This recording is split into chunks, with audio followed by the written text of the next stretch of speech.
Bonjour. Eh bien voilà, la semaine est encore bouclée. Nous sommes le samedi 29. Le samedi 29 mars et on attaque avril. Alors du soleil, ça on peut pas se plaindre aujourd'hui. Hier c'était la pluie. On a été rincé hier. Mais là aujourd'hui c'est grand soleil, mais froid. 12 degrés à peu près.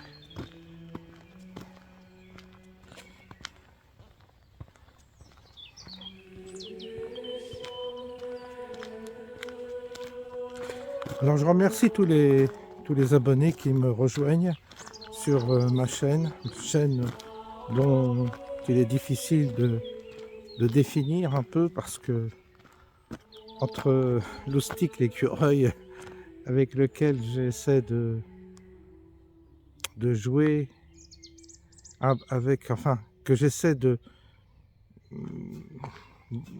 d'insérer comme un peu de légèreté, parce que notre vie a besoin de légèreté parfois, on est très lourd.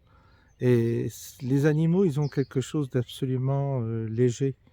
Ça nous fait du bien de les observer simplement. Et je me lasse pas d'observer mon écureuil ou mes écureuils parce qu'il y en a plus d'un. Il y en a 2 ou 3 peut-être qui viennent. Ça m'amuse. Ça fait du bien à l'âme. Ça fait du bien à l'âme tout ça. Alors le contexte aujourd'hui un peu compliqué. Un peu compliqué. Il y a à nouveau une tension comme il y a eu pendant la période du Covid. Et tout ça est orchestré et manipulé par nos médias et nos politiques qui, eux, appartiennent à l'état profond, comme on dit, l'état profond. Voilà.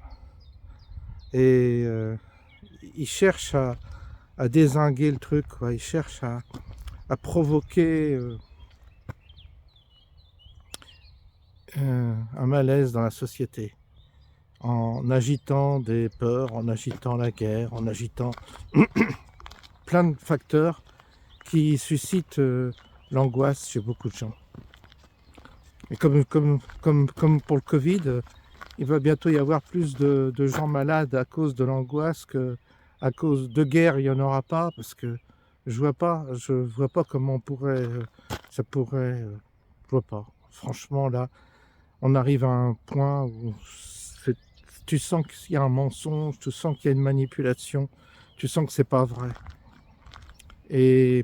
Mais par contre, ce qui est vrai, c'est l'angoisse. Et ils ont réussi à créer une angoisse, et c'est Macron, hein, il est fort là-dedans. Il a réussi à créer encore à nouveau un malaise. Ce type est infernal. C'est vraiment un démon.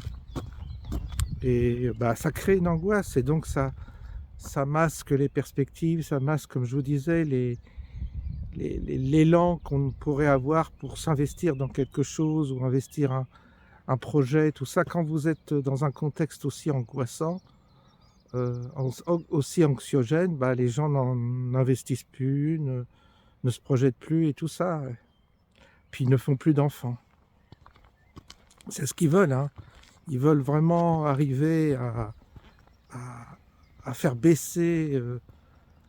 en tous les cas, il y a une volonté de faire baisser la population blanche, surtout. J'ai l'impression que c'est plutôt les blancs qui sont visés. Je ne sais pas pourquoi, mais il y a une volonté de détruire l'espèce blanche. Parce que je connais beaucoup les pays africains, par exemple, ne sont pas vaccinés. Ils ont été très sceptiques. Je vois beaucoup de populations, même étrangères en France, qui n'ont pas marché dans la combine. C'est surtout les blancs qui se sont précipités pour se faire vacciner. Et c'est eux qu'on vise, parce qu'ils savent très bien qu'il y a un contrôle mental qui semble plus facile chez les blancs que chez les étrangers. Les étrangers semblent moins facilement manipulables par rapport à toute cette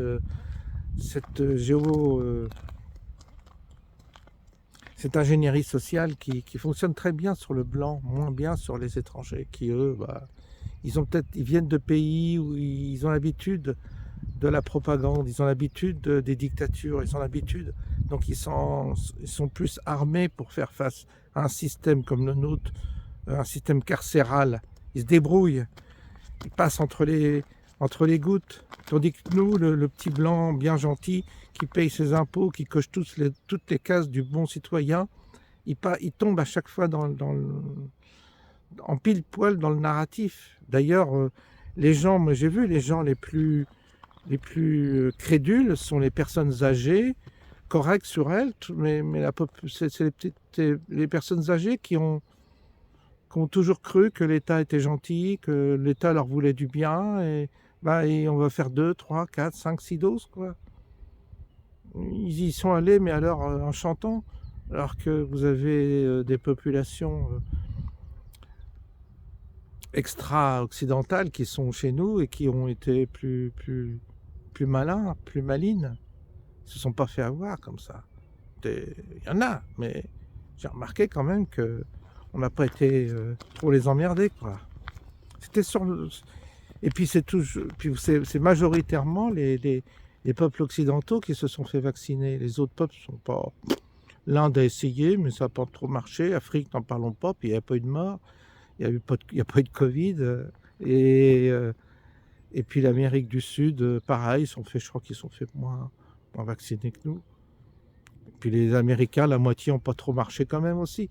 Nous, c'est l'Europe qui s'est fait beaucoup vacciner. Du coup, il y a plein de cancers, turbo-cancers, machin, bidule. Enfin, je crois que la mortalité a vachement augmenté. Il faut que je vérifie les chiffres par contre, avant de dire n'importe quoi. Mais il semblerait que la mortalité a augmenté, bah oui. Donc on est vraiment un peuple devenu complètement dépendant d'un narratif qui est en train de les détruire. Et ça marche. C'est curieux, mais ça marche. Le peuple est en train de se faire avoir. Le peuple français de souche est vraiment en train de se faire massacrer. Dans tous les sens du terme. Et c'est donc là qu'on voit que c'est la fin d'un peuple, quoi. Il n'y a rien à dire. C'est la fin d'un peuple. Je ne vous dis pas l'état dans lequel va devenir notre société, l'état de sauvagerie, l'état de violence dans lequel on va plonger, c'est déjà le cas. Les faits divers, il y en a tous les jours. On le voit chez les jeunes issus de l'immigration, ils sont devenus, ils sont pas éduqués, ils sont devenus comme des sauvages et barbares. C'est-à-dire qu'ils frappent des professeurs, ils ont des couteaux, ils sont complètement débridés. Et il n'y a personne et les juges les excusent. Donc vous avez toute une partie de la société qui sont en train d'encourager par une forme de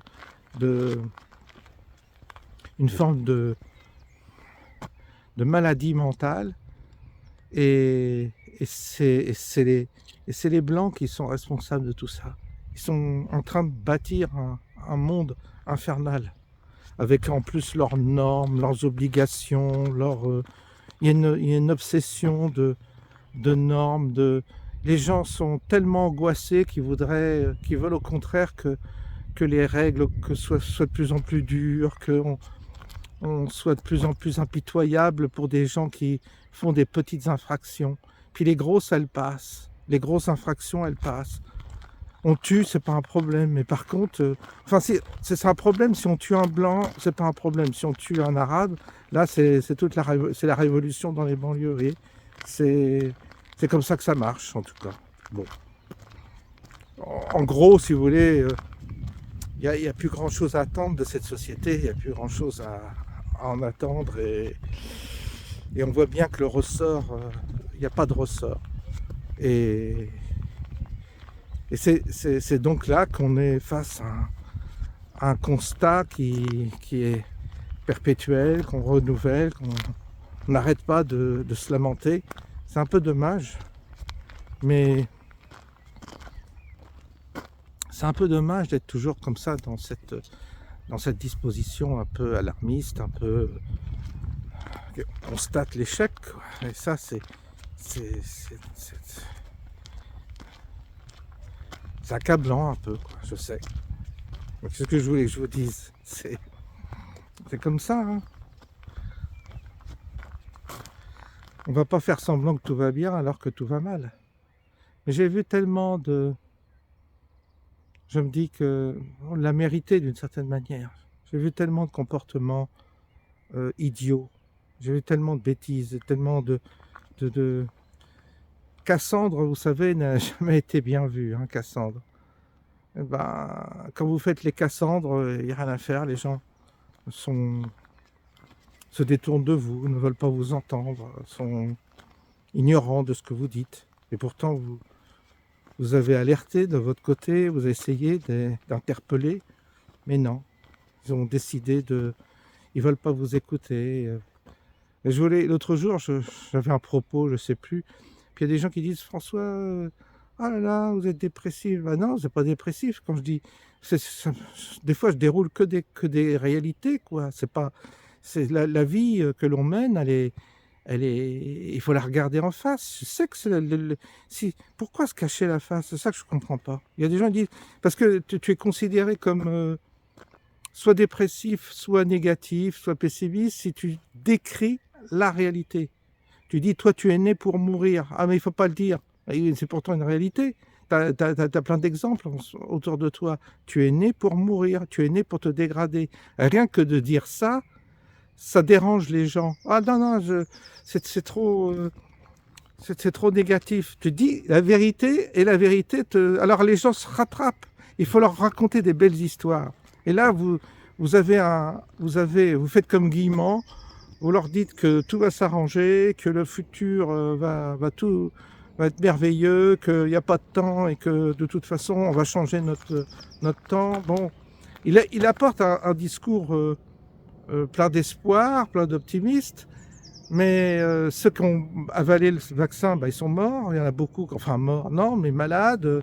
Ceux qui sont aujourd'hui n'arrivent pas à se faire soigner et tout ça, bah, ils écoutent Guillemant, mais quand c'est pas Guillemant qui va venir les soigner, quand il n'y a plus de médecins, quand il n'y a plus personne dans les hôpitaux pour te soigner et tout ça, c'est pas Guillemant qui va venir te les soigner, tout ça.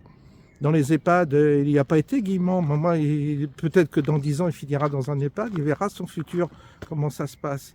Donc, vous voyez, alors vous avez des gens, ils font leur beurre sur une forme en entretenant des espoirs futiles, en entretenant des espèces de chimères comme ça qui font que les gens, ils sont contents. Ah bah, moi, je suis content, je suis chez moi, dans mon petit cocon, je regarde et tout va bien. Mais demain, tu vas te casser la patte et tu vas appeler le SAMU, ils vont venir, ils vont te foutre dans un couloir et tu vas voir, ton monde va s'effondrer d'un seul coup. Je l'ai vu, ça, autour de moi, je l'ai vu. Pourquoi? Parce que on refuse de regarder la vérité en face. Il y a chez l'humain, et surtout chez nous, le peuple occidental, il s'est bâti un monde illusoire, un monde artificiel. Lui-même, c'est presque une vie artificielle. Quand le monde réel s'impose à toi, en tous les cas, quand la réalité s'impose à toi, de ta condition s'impose à toi, bah, tu déchantes, tu t'aperçois que c'est fini, quoi. La fête est finie. Et c'est pour ça que... Et ça, ils n'aiment pas. Ils n'aiment pas les gens qui ont dit ça. Oh là là, ils n'aiment pas. Il faudrait leur parler des petits oiseaux, que tout va bien, la nature est belle. Ah, c'est le printemps, youpi, youpi. On va aller en vacances, tout ça. C'est ça qu'ils veulent toujours entendre, tout le temps, tout le temps. Ils veulent ils veulent se noyer dans un monde imaginaire où surtout on ne dit pas les choses. On ne veut pas dire les choses. Il faut les dire, les choses. Il faut les dire crûment. Je sais que c'est pas facile, je sais que c'est dur. Mais moi, je peux vous assurer que depuis jeune, tout jeune, j'ai regardé bien en face la réalité. Je me suis pas caché derrière mon petit doigt en inventant je ne sais quoi. J'ai bien regardé les comportements humains, la psychologie humaine, les motivations des hommes. J'ai regardé tout ça avec une certaine forme une forme de lucidité, mais assez acide quand même, hein. Ah oui, parce que c'est vraiment quand tu rentres quand tu rentres dans, dans le dur, tu t'aperçois que l'humain, il est drôlement mal foutu, quoi. C'est une, c'est une forme d'erreur, l'humain. Et du coup, ben, t'es mal parti, quoi.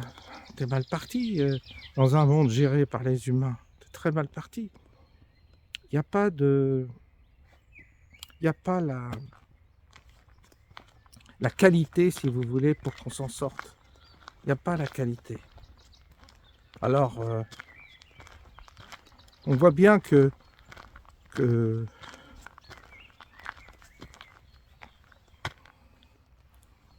y a très peu de candidats pour rentrer dans le dur. C'est-à-dire, maintenant, on va s'attaquer aux choses réelles. On va s'attaquer à nous, ce que nous sommes, nous humains.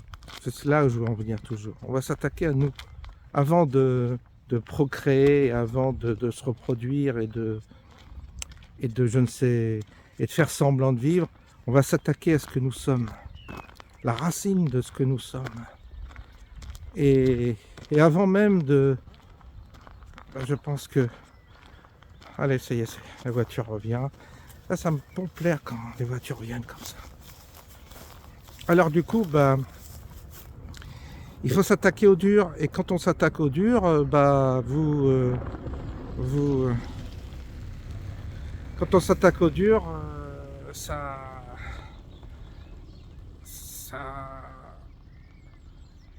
il n'y a pas très peu de candidats pour regarder les choses en face.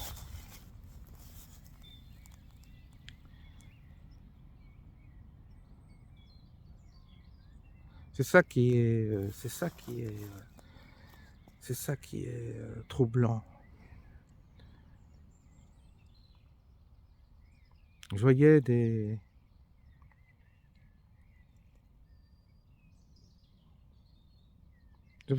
j'ai vu dans les commentaires une femme dire: ah, mais moi tout va bien, je suis dans mon petit monde, tout va bien. Ils veulent pas. Ils se prennent en photo en train de rire, ils font les imbéciles.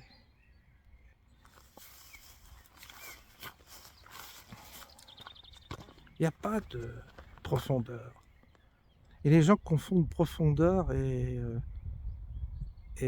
négativité. Ils pensent qu'un être profond est négatif. Non, le fait d'être profond te fait découvrir au fond ta nature profonde, la nature même de ton espèce, de ta condition. Et ça conduit évidemment à une certaine gravité. Mais c'est pas parce que tu es grave, c'est pas parce que tu es profond que tu es négatif. Vous savez, rien n'est pire que les gens superficiels, les gens qui sont à la surface des choses, qui font semblant d'eux, qui se racontent des histoires.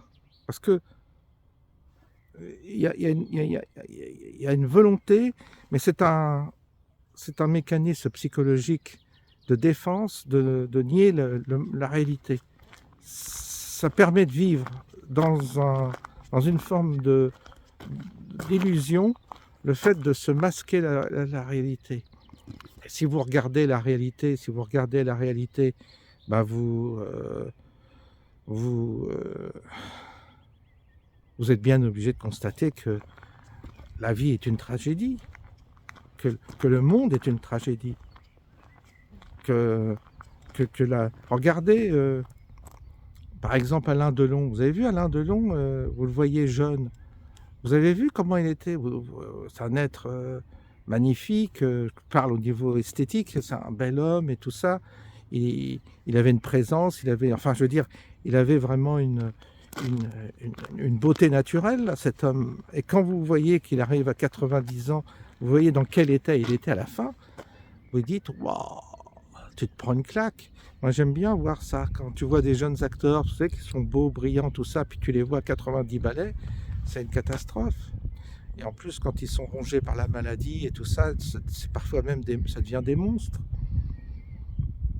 Bah, quand tu mets les deux images, les gens me disent non, il ne faut pas regarder comme ça. Moi, oui, je regarde, mais c'est pas que c'est négatif, mais c'est réel, c'est devant vos yeux.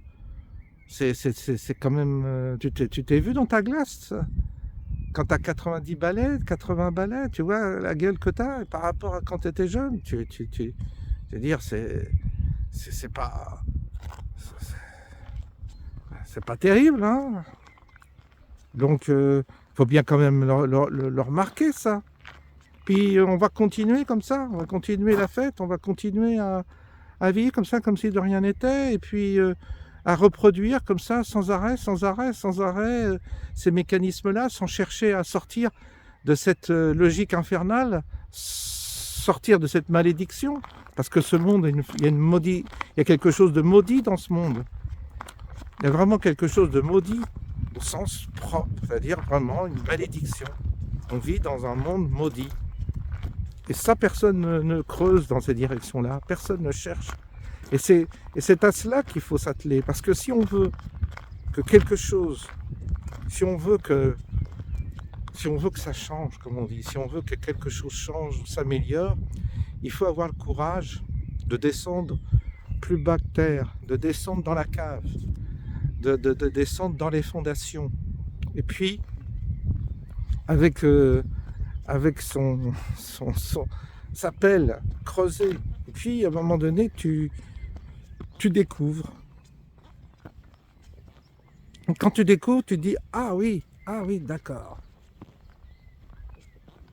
D'accord. » Parce que quand tu creuses, tu finis parfois par découvrir le concept de base de l'humanité. Et quand tu découvres le concept de l'humanité, ça t'éclaire sur les raisons pour lesquelles nous sommes dans un processus qui va vers une forme de décomposition, de chaos, d'apocalypse totale, quoi. Et on est dans une période où peut-être qu'on peut se permettre de commencer à creuser la question, à réfléchir, à sortir du train-train quotidien pour aller voir un peu ce qu'il y a derrière, ce qu'il y a dans le moteur, quoi. Et là, vous découvrirez que l'homme, c'est pas ce qu'on vous a dit, que l'humain, c'est pas ce qu'on vous a dit. Il y a une forme de mensonge, de fraude, pour tenir l'homme. Si vous voulez, l'homme, c'est comme du bétail.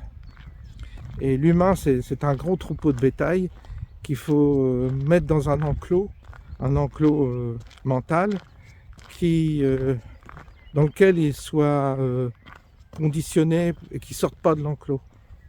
Donc on a fabriqué des hommes, des humains, et on leur a dit tu te tiens dans cet enclos, et c'est du bétail, c'est-à-dire on est vraiment du bétail d'élevage, quoi, pas plus. Alors pour nos gardiens, c'est amusant de nous voir nous entretuer ou de nous voir nous massacrer, parce qu'ils savent que pendant qu'on se massacre, on s'entretue, on se jalouse, ils savent que c'est la condition pour ne pas sortir de l'enclos. Ils savent que nos gardiens savent très bien qu'il faut justement entretenir ce processus de dégradé pour nous tenir enfermés dans notre enclos. Et ils mettent pour ça des gardes-chiourmes comme Macron, comme ces gens-là, qui eux sont des instruments. Ils sont les instruments pour que le troupeau reste bien dedans, dans l'enclos. Et du coup ça marche depuis des siècles et des siècles, puisque les humains n'ont pas trouvé le moyen de sortir de l'enclos.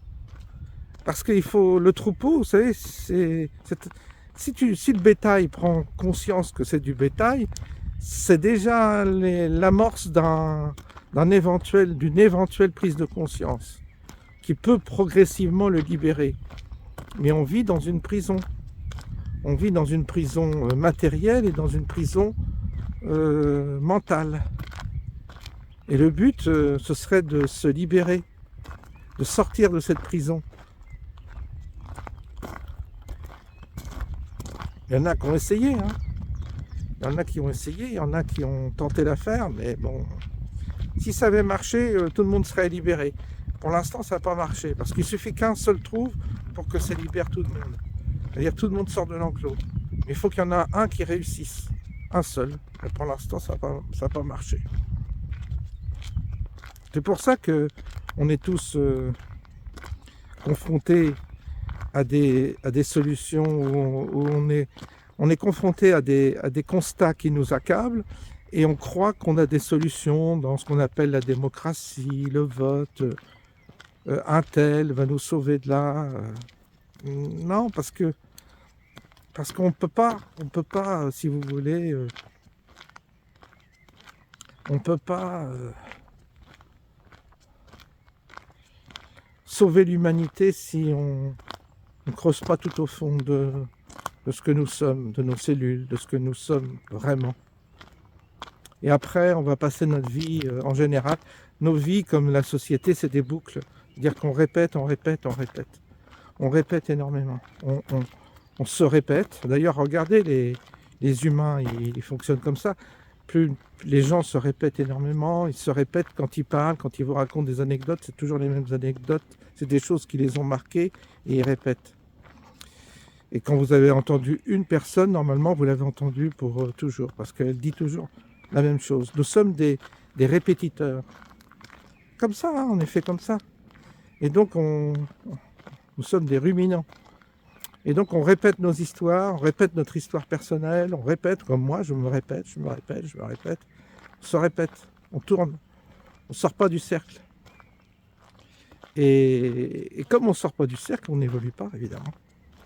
L'évolution, elle ne peut se faire que si on sort de cette répétition. Et pour sortir de cette répétition, ou c'est une forme de spirale, peut-être aussi évolutive, mais ça nécessite que dans la répétition, on évolue. Ça, je ne sais pas comment ça marche. Mais en tout cas, il y a un processus dans nos gènes qui nous d'un point de vue génétique, nous sommes calibrés pour rester dans l'enclos. Nous avons été créés pour vivre comme du bétail dans un enclos. Et du coup, pour sortir de l'enclos, c'est déjà de bien réaliser qu'on est du bétail, déjà. C'est le premier constat. Deuxième constat, c'est déterminer qu'est-ce qu'est l'enclos, quel est notre enclos. Il est matériel, il est affectif, il est moral, il est mental, il est tout ce que vous voulez. Il faut les définir, les barrières qui nous enferment. Puis après simplement avoir bien compris ça, on cherche la voie qui nous libère de tout ça, qui nous sorte de ça. Et ça, c'est très intéressant. À partir du moment où on est engagé sur cette voie, on a déjà des clés pour obtenir quand même quelques réponses. Moi, je pense que ça marche comme ça. Mais si on regarde d'un point de vue macroscopique notre vie, nos vies collectives, déjà si déjà dans nos vies, même dans nos vies personnelles, si on regarde, si on prend conscience de certaines,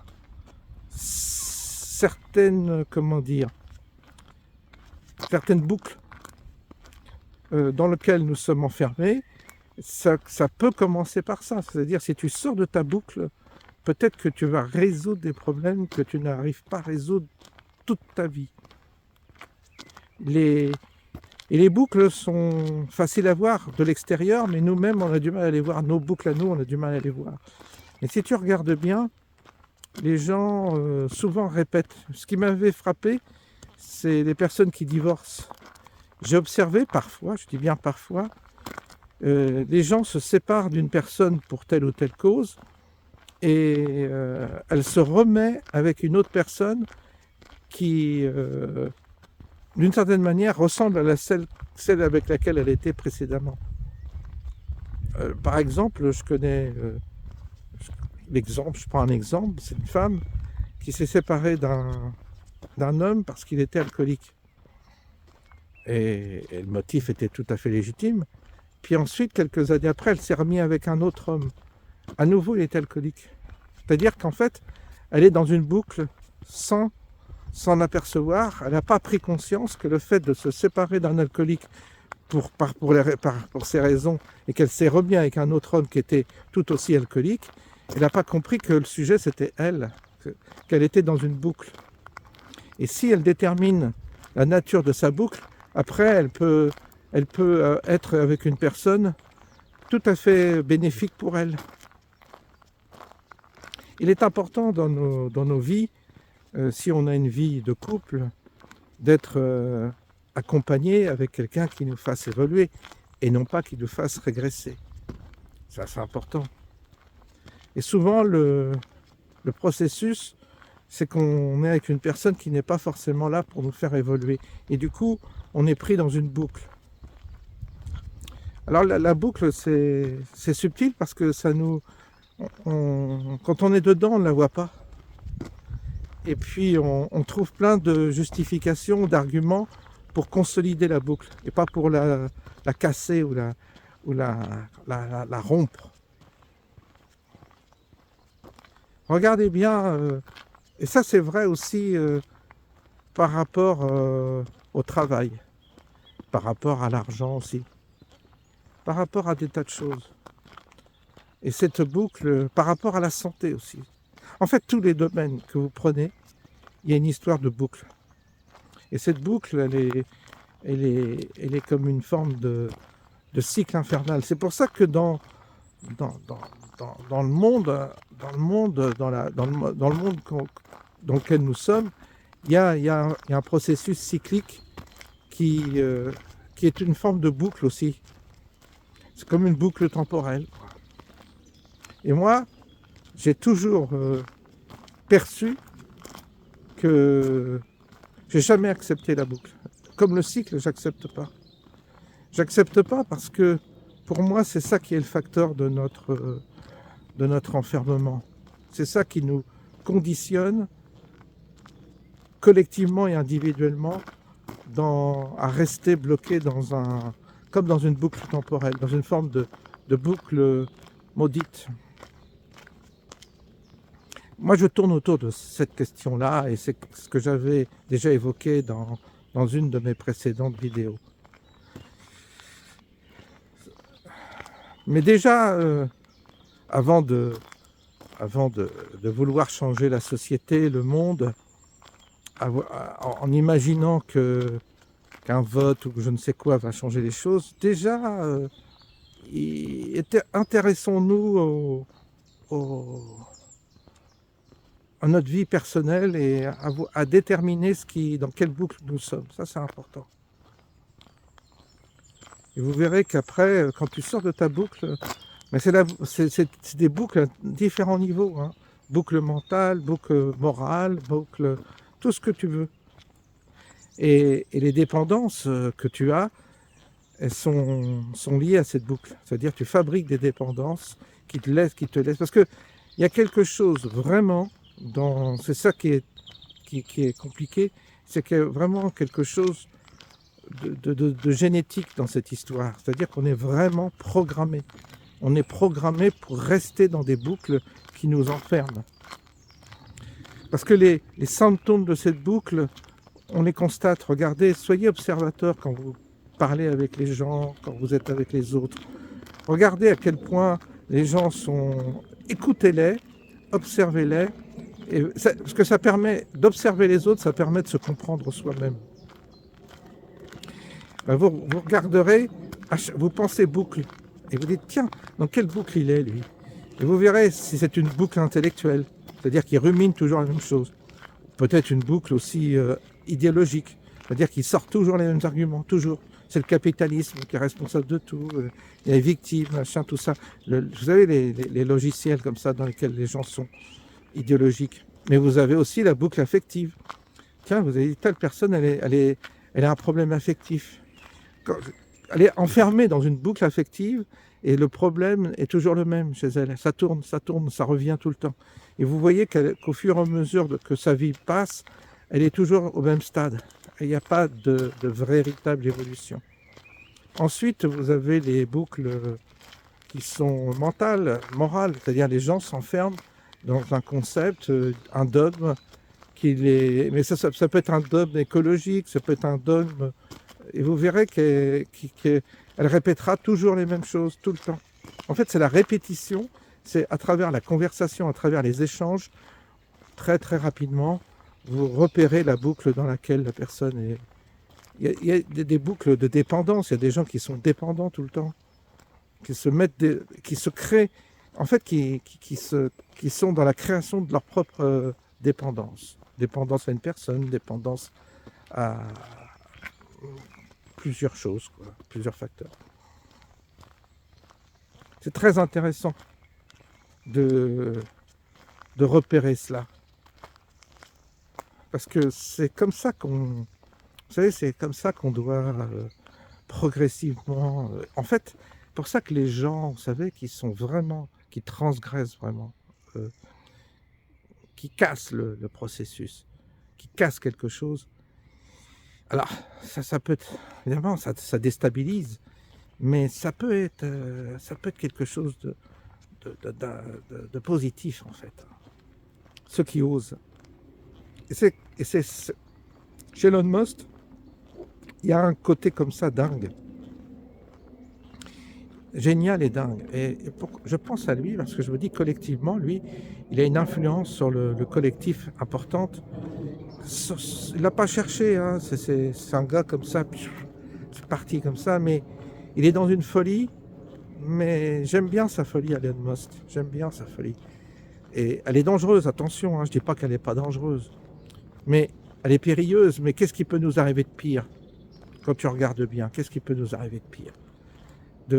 Sinon, on continue notre petit train-train et à un moment donné, tu as envie qu'il y ait un mec qui casse un peu la baraque, mais qui la casse intelligemment, évidemment, pas la casser pour la casser. Mais tu as besoin de quelqu'un, à un moment donné, qui casse certains systèmes pour libérer peut-être autre chose, pour créer une autre dimension.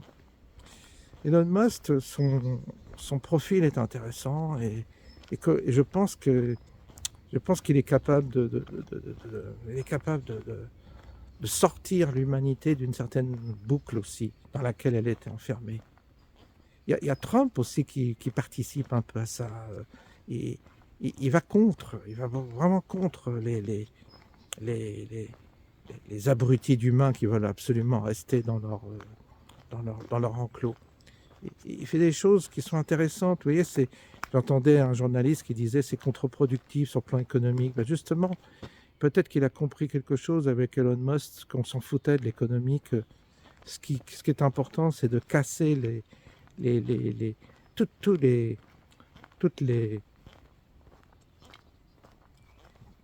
de casser tout ce qui nous enferme, toutes les normes, vous savez, toutes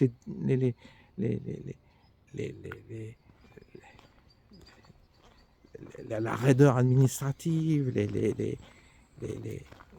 ils cassent les trucs, cassent les concepts dans lesquels on s'est enfermé.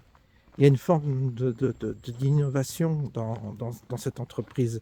Les États-Unis, vous savez, ont des ressources incroyables. Les États-Unis sont capables de tout, du pire comme du meilleur. Et c'est ce qu'on n'arrive pas à voir. On est enfermés, nous, dans notre vieux truc. Mais eux, ils sont capables de renverser la table, vraiment, quelles qu'en soient les conséquences. Quelles qu'en soient les conséquences, ils sont capables. Ils ont une forme, ils sont des pionniers, hein. Donc ils ont en eux, si vous voulez, cette audace que n'ont pas les autres peuples. C'est les seuls, hein, les Américains, qui ont de l'audace. D'ailleurs, vous le voyez c'est eux qui créent du nouveau, c'est eux qui créent quelque chose d'étrange, d'ailleurs. Mais les autres sont dans une répétition qui est une forme de pathologie. Une forme de pathologie collective dans laquelle on rumine, on répète toujours la même chose, on est dans des cycles et on ne bouge pas.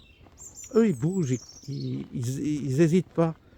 Ils cassent les concepts, ils cassent les règles, ils sortent des règles, ils sortent des schémas, C'est intéressant, hein, je crois que c'est intéressant. Moi, ça m'intéresse ce qu'ils font. Mais nous, personnellement, on peut aussi arriver à ça. On peut arriver à ça. Et il nous faut aussi de l'audace dans nos vies. Il faut qu'on soit aussi audacieux. C'est-à-dire qu'on n'hésite pas à transgresser les règles et les lois qui nous laissent dans notre enclos. Faut pas avoir peur, quoi. Et vous avez, il peut rien nous arriver, quoi. C'est rien de grave, en fait.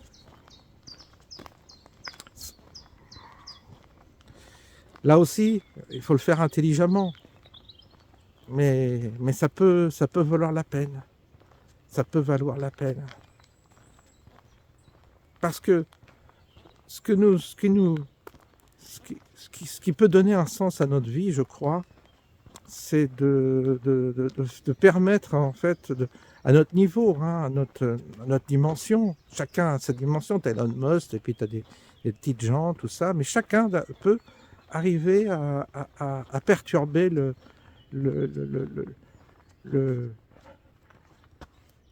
je dirais, à perturber la matrice ou la prison matricielle dans laquelle on est enfermé. Et il faut de l'audace, il faut oser, il faut même accepter même de passer pour quelqu'un d'un peu dingue, d'un peu fou. On s'en fout, de toute façon, ce que pensent de nous les autres, qu'est-ce qu'on en a à foutre? Rien. Ils sont tellement minables dans leur vie, quand vous voyez, les gens sont tellement minables que qu'est-ce que tu en as à foutre d'être pris pour un con ou pour un fou, à part tous ces minables qui ont une vie tellement insignifiante et bête. Tu t'en fous. C'est pour ça que il faut quand même... C'est pour ça Elon Musk, il s'en fout. On le prend pour un fou, on le critique, mais quand tu vois la médiocrité des gens qui le critiquent, quand tu vois leur médiocrité, ils sont rien. Ils ont des vies jonchées d'échecs, de problèmes. C'est des petits journalistes, des petits commentateurs, des petits chroniqueurs qui sont là comme des fonctionnaires et qui disent toujours la même chose, et qui n'ont rien fait de leur vie. Tous ces chroniqueurs que vous voyez, ces commentateurs, ils n'ont même pas été capables de créer une boîte dans leur vie, de créer des emplois, d'avoir des responsabilités. Ils ont été capables de rien. C'est des petits gras de papier, des petits fonctionnaires de merde. L'autre, il a créé des entreprises et tout, il va aller sur Mars. Qu'est-ce que tu veux? C'est des dimensions tellement différentes que c'est des microbes. Ils ramènent ta fraise, t'as un petit microbe, tu t'écrases, je te mets un pied dessus, t'es déjà écrasé, t'es déjà mort. Qu'est-ce que tu veux que je t'entende ce que tu as à me dire? Vous voyez, c'est de cet ordre-là. Bah, nous, dans nos vies, c'est un peu pareil. On n'en a rien à foutre des microbes et des gens qui nous jugent. Qu'est-ce qu'on en a à foutre? Ils sont tellement... Être jugés par des minables, des gens qui n'arrivent à rien. Non, il faut au contraire avoir de l'audace, avoir osé de traverser le vortex pour sortir de notre enclos et donc après, à arriver à voler de nos propres ailes. Arriver à...